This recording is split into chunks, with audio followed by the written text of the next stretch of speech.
Hello, everybody. Welcome to the UXPA International's webinar, the Wednesday webinar. My name is Rajesh Kalidindi. I am a volunteer with the organization. Right now, I am serving as a secretary and treasurer for the organization. I just want to quickly take a moment and talk about who we are. The UXPA International is 30 plus years organization serving the community for advocating for the human-centered approach for designing and developing the products and systems. So the UXPA champions the advancement of user experience by advocating the standards and human-centered experience methodologies. And this is a people-to-people organization. That means this is completely driven by the volunteers. Our goal is to enable those people coming into the profession and those who are practicing the user experience methodologies, serve them with the resources and the tools. As part of that, we are bringing today the AI in FinTech. The AI conversation is happening everywhere. So today we would like to focus on the financial technologies. So with that, I would like to hand off to the presenters. Go ahead, introduce yourself. Thank you for just warm up. And hi, everyone. Thank you for being here. Today, we're going to talk about something really interesting in fintech, visible and invisible AI. When we think about AI, we usually think about the things we can see, like chatbots, smart alerts, or automated tips. But actually, a lot of the most important AI in fintech is invisible. It works in the background, and we don't even notice it. So today we will walk you through both sides, what visible AI is, what invisible AI is, and why both matter.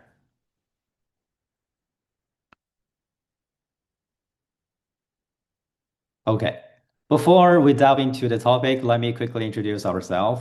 Hi everyone, I'm Xinyu. I'm a UX designer with about 10 years of experiences, and I've been lucky to win over 20 international design awards.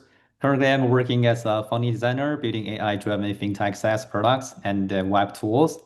And I also serve as a jury member for some design awards.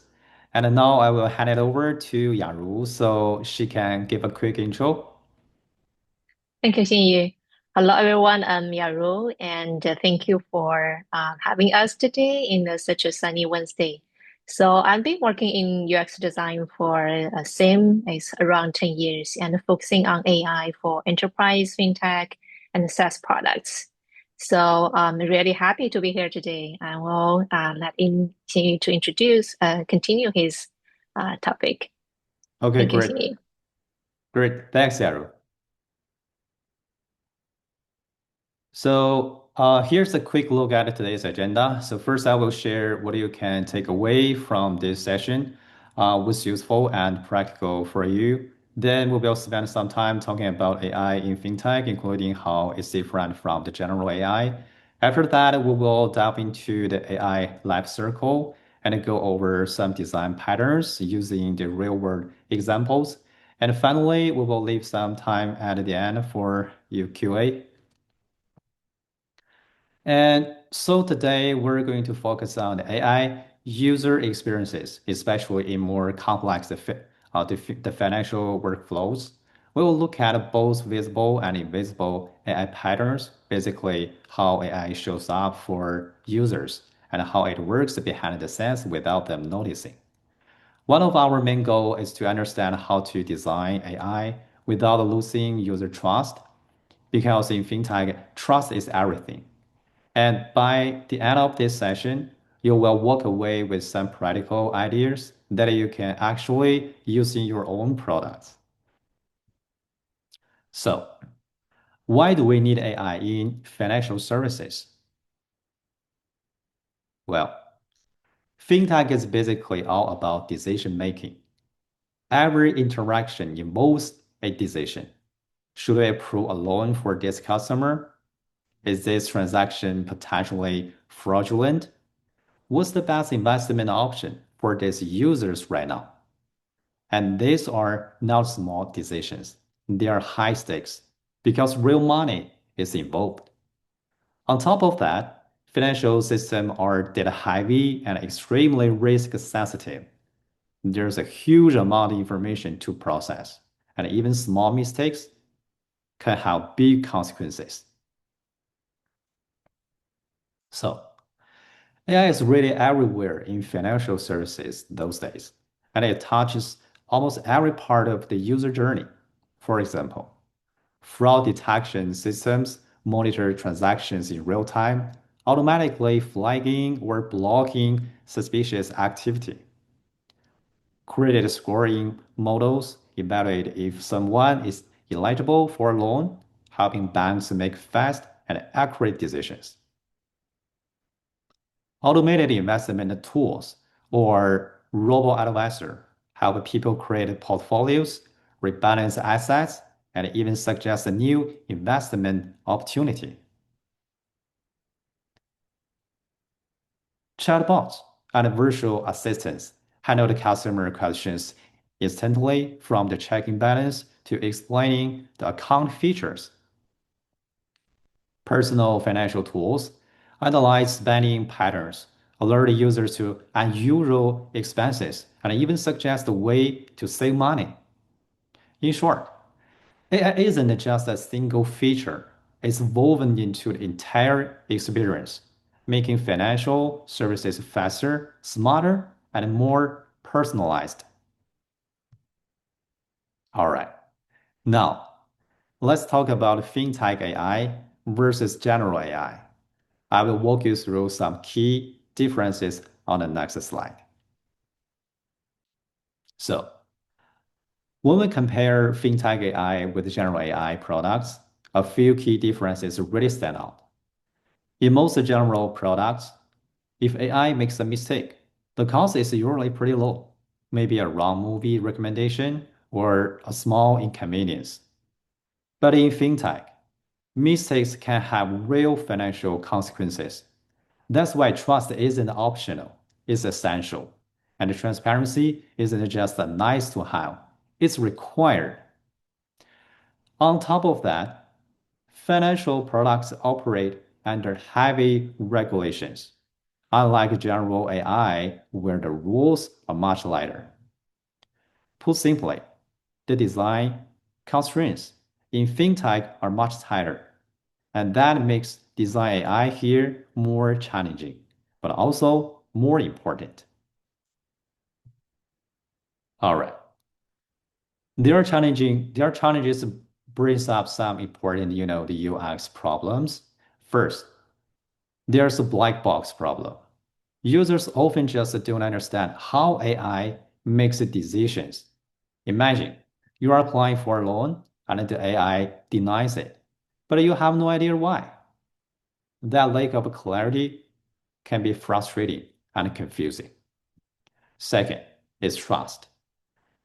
People are naturally cautious when it comes to money, and they want to feel confident that the system is making the right choices.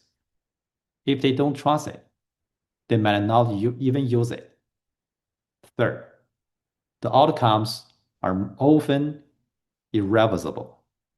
Once money is lost, a transaction is wrong. There's no undo button. The stakes are real. And finally, there are regulatory constraints we can't ignore. Financial products have to comply with strict law and reporting the rules, which limits how flexible we can be in design. So, when you put all this together, the big US question becomes, why should the user trust this AI? And how do we design it so they actually do? All right. Now, let's move on to an important concept in AI UX, visible AI versus invisible AI. What is visible AI? Visible AI is when users are clearly aware that AI is part of the experience. They can see it, interact with it, and understand that it's there. For example, AI chatbot helping with customer support, answer questions in real time. An investment recommendation system suggesting what actions to take based on your profile, or a clear explanation like we recommended this based on your activity. In all of these cases, the AI is visible and explicit. Users know it's there and they can respond to it and make decisions based on it. So, instead of being hidden in the background, AI becomes a part of interface and part of the user's decision-making process. Now, let's look at invisible AI, the kind of AI that works quietly behind the scenes. Users don't really see it or interact with it directly, but it still has a major impact on outcomes. For example, fraud detection system automatically blocks suspicious transactions often before the users even notice anything unusual. Investment recommendation engines analyze your profile and market data in the background, then generate personalized portfolio suggestions. Automated saving tools track your spending habits and suggest, or even move money into saving without requiring constant input. In all of these cases, the AI is constantly working, making decisions, and shaping the experience, but it stays completely hidden from the user. So, even though users don't see it, invisible AI is often what's driving the most important decisions in FinTech.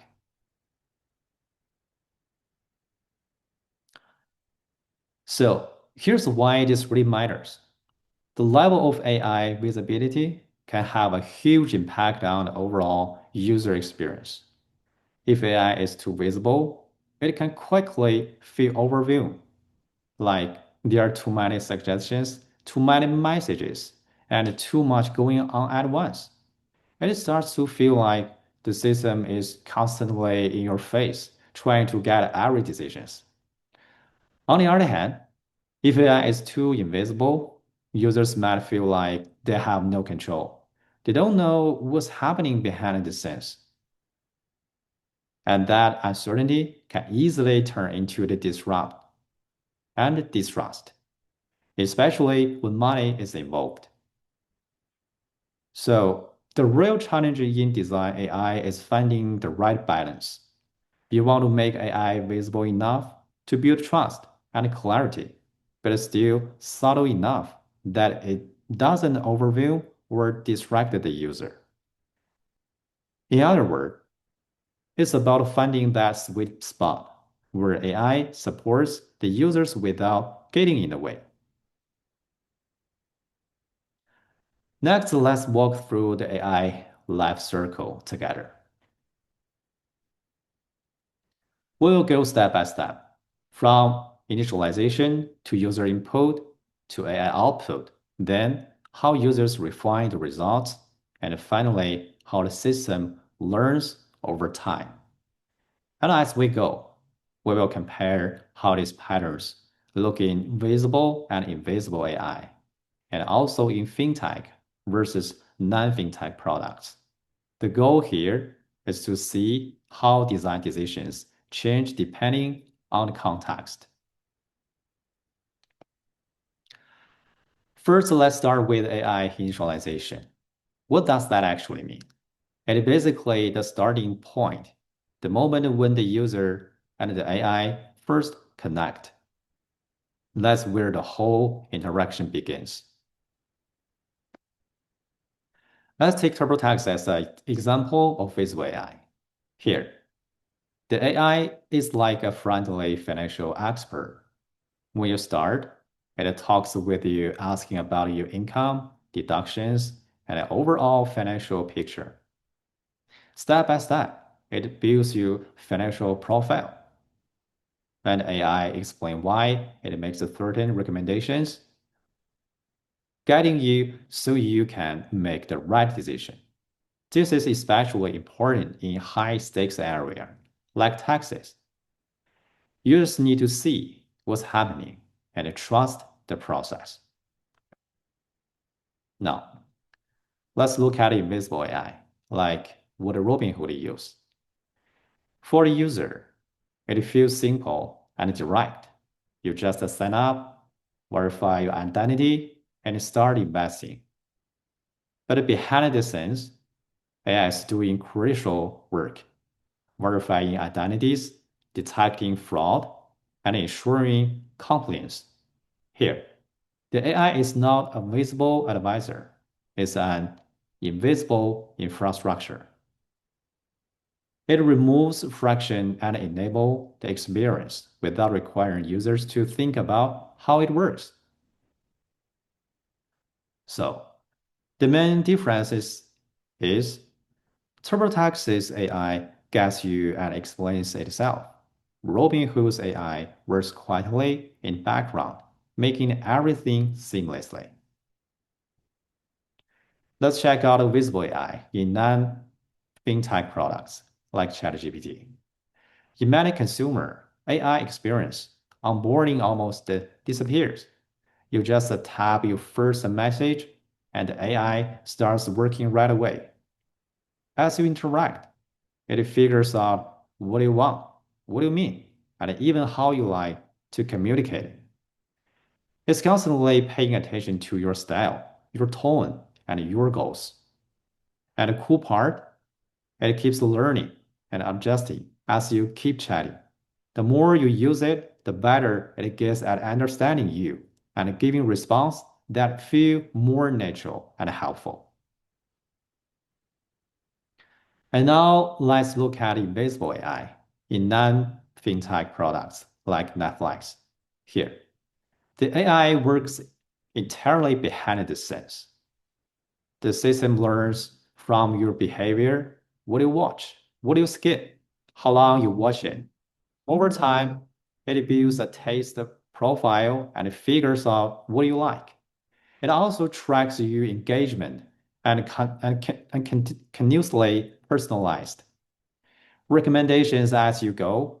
So just like Robinhood's investable AI in fintech, Netflix, AI works quietly in the background, powerful, seamless, and invisible, letting the experiences feel completely natural. And with that, I will hand it over to Yaru, who will take you through the next part. Thank you, Xinyi. I'm going to share my screen. Let's resume the AI lifecycle. Right. Can you see my screen, right? Perfect. So in the AI lifecycle, next step will be the user input. So let's move on the second step, user input. This is where the user starts actually interacting with the system. Still, let's using TurboTax as the example. Here, the user's input is very structured. As we can see on the screen, there are a lot of forms. So the system uses forms and step-by-step guided questions to making sure every piece of information is correct. So AI also asks follow-up questions if something is unclear. So the users don't have to guess what's needed. This helps reduce ambiguity, which is really important in high-stakes contexts, just like tax or any financial-related applications or products. Because even a small mistake can have serious consequences, just like you mentioned in the previous slides. So basically, the goal here is to tell the AI exactly what it needs to know so it can give you accurate guidance and avoid any errors. On the other hand, in products like Robinhood, we use Robinhood again as an example. The user's input is minimal. and action-driven. So users can buy or sell stocks with just a few taps. There is no long form or complicated setup. So options details like price or quantity are there if needed, but there is no such required thing. The goal here is to reduce the friction and make the user experience fast and smooth. Now let's check out the visible AI outside of FinTech, because even TurboTax or Robinhood, they are FinTech. When you speak about ChatGPT, the input here is freeform. You just type whatever comes in mind. And there are no forms, no structured questions. The AI's job is to figure out your intent and what you really mean and respond appropriately. So basically, you can say in however you want, and the system will just understand and guide the conversation. So compared to fintech products like TurboTax, and the AI is much more flexible, interactive, and responsive. It adapts to you rather than the other way around. And finally, we use Netflix as an example for outside of fintech for the invisible AI. Here, you don't really give any input at all when you open your TV and open Netflix. Okay? You just give any input, just like your behavior is your input.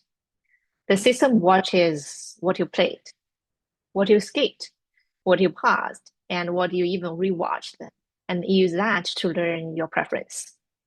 So if we zoom out a little bit, we see a full spectrum. On one end, structured input like TurboTax, and in the middle, the flexible input like ChatGPT. On the other end is invisible and behavior-driven input, just like Netflix. Then let's get to the AI output. After the AI initialization and user input, the AI output, this is where the AI gives something back, like a recommendation or a prediction or a decision. So there is usually the first moment where users really notice what AI is actually doing. So in TurboTax, the AI doesn't just give you an answer, it guides you step by step. It checks your inputs, explains what's going on, and help you make everything is accurate. You can check on the screen that when you fill out the form of your tax, and if something just changed, then the AI will just process from backend and pull on in the surface to say, okay, we noticed something changed. Do you want it to review? So the whole idea here is to reduce confusion and uncertainty, so the users feel confident and safe to make decisions with the AI's help.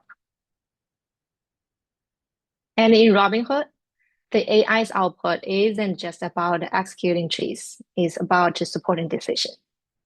The system presents complex financial information like prices, trends, portfolio performance in a simplified and structured way.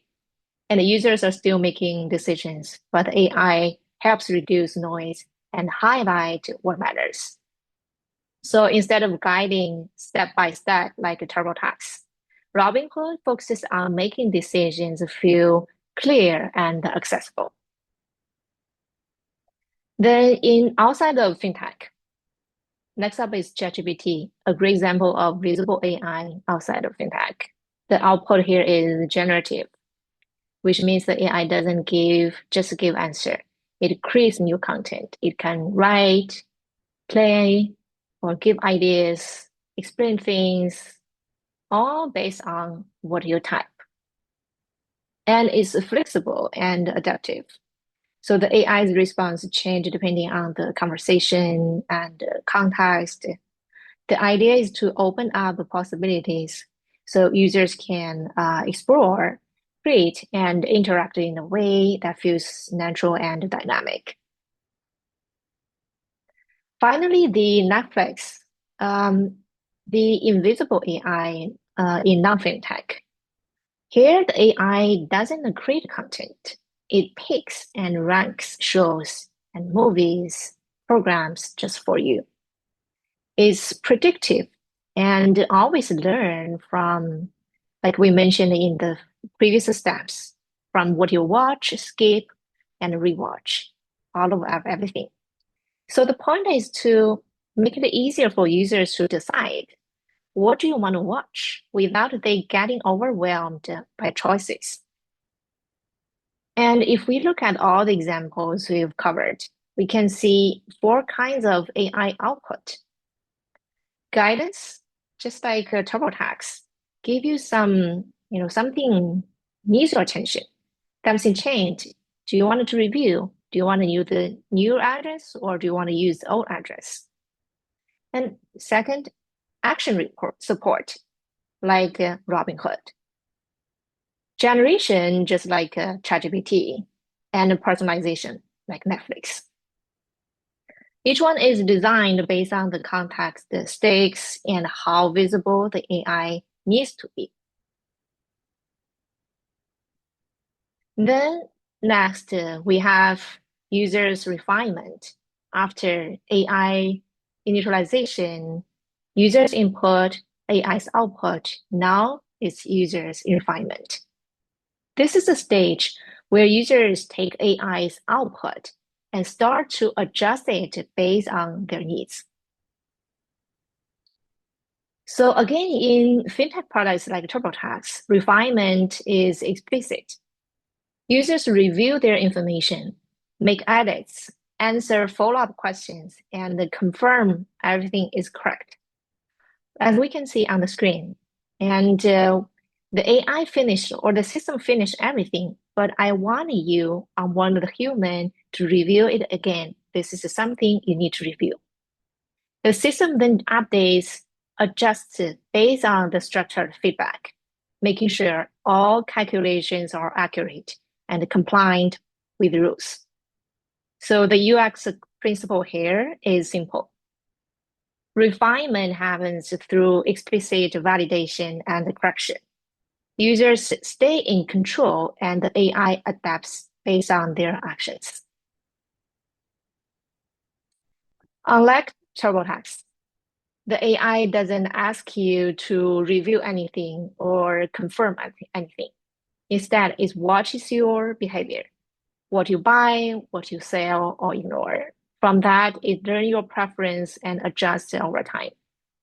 So the key idea, the AI refines itself through your actions, not by asking questions. It fits seamless into your workflow, so you hardly notice it's actually learning. Then here refinement in ChatGPT happens through conversation. I know most of us are using it on daily basis or weekly basis. So every time you type in a prompt, then follow up or clarify your intent, the system just learns and adjusts in real time. So basically, the more you interact, the better the AI understands you. It's a continuous dialogue. You guide it and it adapts instantly. And the UX principle here is simple. Refinement is part of this conversation. So the users stay in control while the AI improves turn by turn. And last, let's take a look at Netflix. The refinement here is passive. Users don't have to give any feedback, and the system just learns from your watching behavior over time. So if we look across 4 different systems, the refinement can happen in 4 different ways: explicit, behavioral, conversational, and passive. And the key difference is invisible, the AI refines through users' control and verification. While in invisible, it mostly refines automatically from behavioral and at scale. So after talking all the previous 4 steps, the final step will be the system learning. This is where the AI learns from what happened before and gets better over time. So the more it uses, the smarter it becomes. So in FinTech, again, we use TurboTax. This happens in rule-based way. The system updates itself using things like predefined rules, tax logic updates, and compliance changes. And the key here is to accurate and trust. Everything is controlled, trackable, predictable, so the users can feel confident the system is doing the right thing. It's keep learning. If you remember, if you have been used the TurboTax, the next year you come to TurboTax, we're starting from here. Oh, we got all the data in the previous year. Do you want to resume or start the new year? This is the data we already have. This is actually system learning. And in products like Robinhood, the system learns from decisions. Over time, it builds a model of user behavior and preference. On the screen, as you can see, this is the new feature that Robinhood launched recently. It's actually social. It's just like how you use the Twitter or X. It's for you. This is a feed for you. Do you want to see it? And then interact from there. Then in non-fintech like ChatGPT, we know it is constantly getting smarter through feedback, reinforcement learning, tons of data, and over time it picks up patterns adapted to context, so it can respond better and more accurate. You just feel like, oh, you know me. And in products like Netflix, learning is driven by aggregated behavior. The system analyzes millions of users' interactions to predict what content to be most relevant. So as you can see, when you first open the Netflix, they will have some recommendation based on the category, based on movies, based on the trends. But as you interact with Netflix, and then will have some recommendation just for you. This is recently or similar to what you watched. Do you want to watch it? Do you want to watch more? So across these systems, learning can be rule-based, decision-based, model-based, or behavioral-based. So this is all the AI life cycle. And then next, we wanted to look at the AI. We wanted to look at this design patterns based on the AI lifecycle we just covered.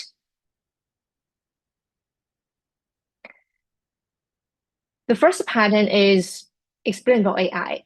Let's start with this one. So in FinTech, it's not enough for AI to just give an answer.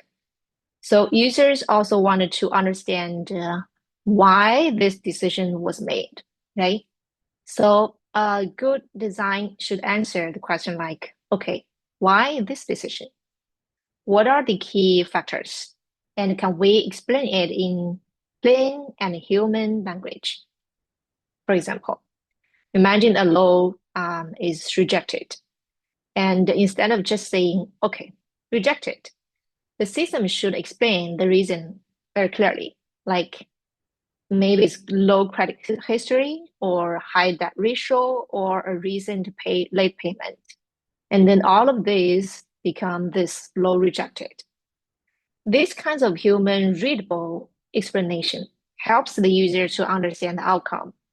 And more importantly, it helps build trust. The second pattern is about confidence and risk. The AI shouldn't just tell you the answer. It should show how sure it is and what the risks might be. Like, what the chance this loan would succeed, or how risky is this investment. Giving this information helps the user make better informed decision instead of just blindly trusting the AI. The third pattern is called human in the loop. I think some of you or most of you have already heard this term everywhere because right now AI is very everywhere basically. So basically, when we say human in the loop, AI give the suggestion first. but the user is actually the one who makes the final decision. For instance, the AI might say in your service or in your product, we think this investment is good fit for you. Some suggestions, but the user still decide whether to go or not. So this can keep the user in control and ensure the AI is a help, not a replacement. Just like we can see, we found some recommendation or we found some suggestion on the screen. Do you want it to go or not? There are some buttons. The user is the final decision. The fourth pattern is called progressive disclosure. Financial information can be very complicated. We know that. So we don't jump it all onto the user at once. We start with a quick insight. For example, loan approved. Then let users see more details like main reasons, the income or credit score, or if they want, they can dig into the full data, all the numbers and history. This makes it easier for the user to understand without feeling overwhelmed or overloaded by all of the data. Next pattern is trust signals. We talked about trust all the time, right? The FinTech AI is all about trust. So even small cues can make a big difference in building trust. Things like showing the security indicator, explain clearly how user data is used, highlighting compliance with regulations. These all little signals help the user feel confident and safe and more willing to use the product or to use the AI in your product. And the last pattern we want to call is invisible AI. Why invisible AI is also a pattern?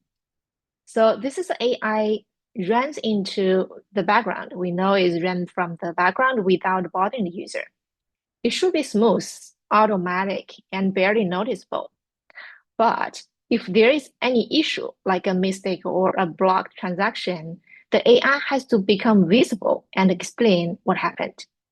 So in short, keep it invisible if you don't user action, but until it really needs to show up. All right, this is basically all the slides that we wanted to cover today. Let's wrap up with a few takeaways. So AI in FinTech is not just about intelligence. It's about decision-making, just like you mentioned in the beginning. Visible is a design choice, not a constraint. The right balance depends on risk, context, users' expectations, and the best system balance explainability, control, and efficiency while building trust. Because ultimately, the trust matters more than intelligence. All right, this is all the slides we want to show today. Thank you for listening. Do we have any questions we want to cover? Thank you so much for bringing the light into the very timely topic. Before we get on to the questions, I just want to share a few opportunities for our audience. The UXPA International is offering a 35th International Conference in Las Vegas in June 22nd through 25th. In this conference, you will have plenty of opportunities to not only just learn the content, but you will also have an opportunity to network with all of the UX leaders. So you can review the program. I'm sharing the screen, and you can register if you are not registered yet. There are some specials are happening here. Please review the program and register at the earliest. So like today, we offer other free resources for our members and non-members as well. If you want to present a topic like this, you can submit your interest of teaching either through the webinar or short courses, you can submit your interest by going into uxpa.org/teaching call. And the next webinar will be April 22nd. You can register for that if you have not registered. And if you want to watch the recording of this one or all of our past webinars, you can go to our uxp.org/webinar-library. So the UXPA organization also offers the free resources. I would like to remind the UX magazine and the UX journal. This is the only journal available for UX professionals.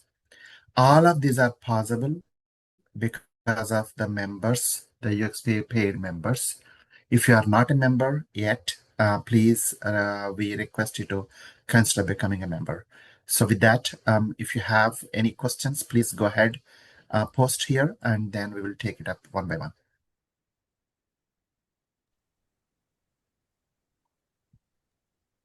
All right. Thank you, Rajesh.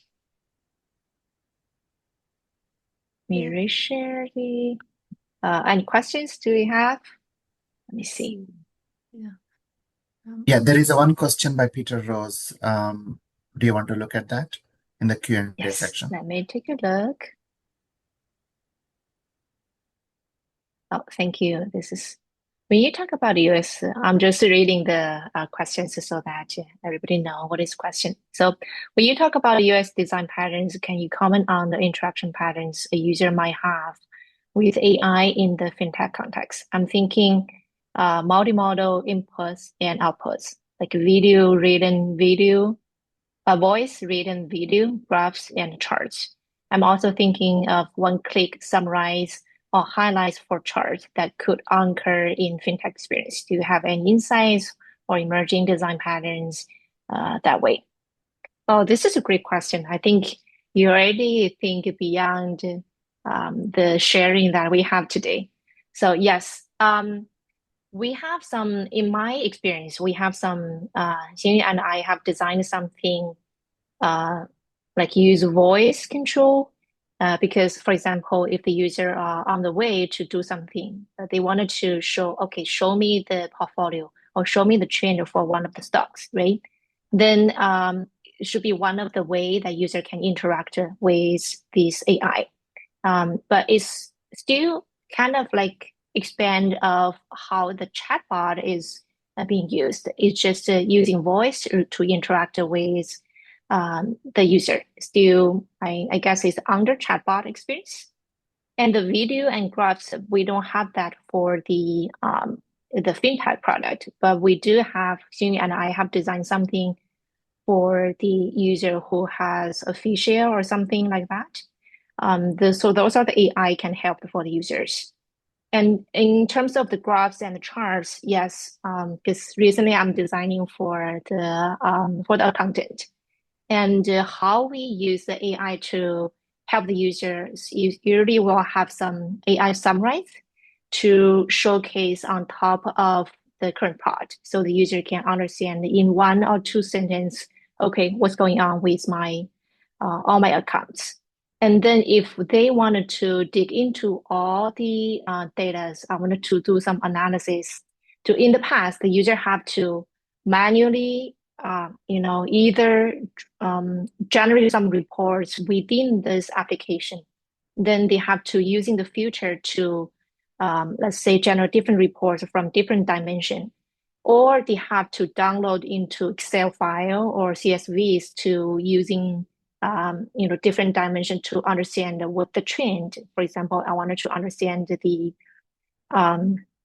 data in this quarter, how this revenue of this company earned for this quarter. And I need to download into my Excel and wanted to learn from this dimension, that dimension. But within AI, we allow the user to click on, to right click and analyze by using AI to dig into different analyze. So if just within one click, you can have all kinds of analysis. In the past, you have to do it manually. So this is called the kind of the AI we're using in FinTech products recently? Yeah, this is a great question. I think you are thinking beyond of just the sharing we have today. Thank you. All right, the next question is, Original Financial has all these features in their current client experience. I can go for that. All right, yeah, go for it. So my answer is yes, exactly. So counters like Original Financial are already implementing the many of these, features in their client experiences. But this shows that multi-modal inputs and outputs, like the voice, texts, charts, and visual summaries, are not just the theoretical design, the patterns, but the real solutions that improve the usability in high-stakes environment like finance. So features such as one-click, summarize or the key insights from the complex data help users quickly understand, their financial pictures without feeling overwhelmed. So that aligns with, the design patterns talked about. I talked about and the progressive, the disclosure and explainable AI and adaptive, interfaces that balance, the automation with the user control and trust. So seeing these patterns is products like original, the financial confirms that good UX in AI driven. So the fintech needs to be both intuitive and the transparency. So I think I can answer your questions. Yeah, I think, thank you, Xing. And also, one of the feature we showed, Peter, in Robinhood, I know some of we call it maybe from the back end is got language model, like a learning or something like that. We don't call it AI. But some features, just like Robinhood for you, this is based on all the or all your like decision makings just like a social media, they have some recommendation for you. You can just learn from the stocks from there and then interact from there. Those are the things I think how the AI right now is changing the products, not just based on the current product has. Hopefully that answered your question. Next, we want to do this. I would like to ask, apart from text as input, do you think voice as an input or output would be a good interaction? Just a thought. If I think, thank you for your question. I think this question is kind of similar to Peter's first question. Within the AI world, we have so many of ways to interact. I think maybe Xing and I can have another session to cover all these emerging technology, right? And actually, he and I we're doing this kind of technologies for all different kinds of user. We have one for the user. They don't usually speak like us. They have some difficulty to speak. So we have some design for that. And to answer your question, I think again, the input using voice is still under the chatbot. And when we speak out, just like putting some like performance of this stock or anything like that is a quick way when you're ongoing or something like that. This is a like a more convenient way just to or interactive or alternative way just to typing something into a chatbot. I think this is definitely a good interaction pattern, but it's depending on what is the context in which scenario you are allowing a user to use it, right? If the user is just sitting in the office, probably you want to have the way to let them just type in something in a chatbot. But think about if your user they use this product or use this product on the way, on going to something on the bus, they wanted to interact by using voice. That definitely is a good interaction way, a better way to, or a more convenience way to interact with the product. So my answer is, yeah, depends on the use cases and the scenarios. Okay, I see someone is leaving the questions like, how do you measure the success of visible versus invisible AI design patterns with the users, especially in terms of usability, trust, and satisfaction? Great questions. So measuring the success of visible versus invisible AI is usually a mix of the qualitative and the quantitative methods. So for usability, we can track task, the completion rates, errors, and the time on task, basically on how easily users achieve their goals with AI. So for trust, surveys and interviews work well so far. So asking users if they feel confident in the AI suggestions or decisions. We also look at the behavior signals, like whether they follow the AI recommendations or override them. So for satisfaction, the standard UX metrics like Net Promoter the score or satisfaction rating help, and we can also watch engagement over the time. So the key is to test the different levels of the visibility. So sometimes showing the AI's reasoning improves the trust, but shows the tasks. Sometimes keeping it invisible makes the interaction faster, but risks the misunderstanding. So iterative testing helps to find the right balance for your users. So Yeah. yeah.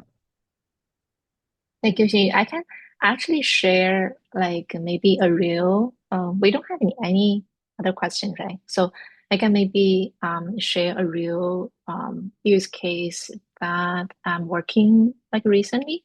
So for visible and invisible, as a financial product, as an example, right? So in the past, we showing everything to our customer. So they need to notice, oh, this is something, in error. Then I need to take a look with all my contacts and then go from there. How should I go to fix this error? But with the AI and improves right now, how we think to structure the product right now is if the AI can automatically process everything for the customer, I don't need to actually show everything for my user, right? I just wanted to show the one with errors or the one with is anomaly. So the AI is doing the anomaly detection. Then the user come to this product. I just wanted to, okay, check all these errors once done. My task is done. So maybe the example, you might need some more context, but this is a real, use case. Recently, we're designing. This is visible and invisible. How the AI is helping you from the back end, and where do we need the user is something like we detect as error. We need error, human in the loop to do the final check and the final review to say yes, this is good to go. Maybe could be an example and, um, to answer this question. All right. Great. I don't see any more questions. Thank you. Good questions. Yeah, definitely. So I don't see any additional question, but I wanted to say thank you so much, Xinyu and Yaru, for sharing your time and expertise with us. It's been really fascinating to learn about the different consideration design-wise that you guys are using in the FinTech products. And I know we had a question earlier also from someone if that specific session is recorded. So yes, all our webinars are recorded and are available in our webinar library on our website. That's correct. Apart from the webinars, the other opportunities we shared, we request everybody to utilize those opportunities and the resources and be part of the community, whether you have an idea or a topic to share with us. And this is a platform for you to shine, learn, and grow. With that, thank you everyone who joined today's webinar, and we will see you next time. Bye. Thank you. Thank you. Bye.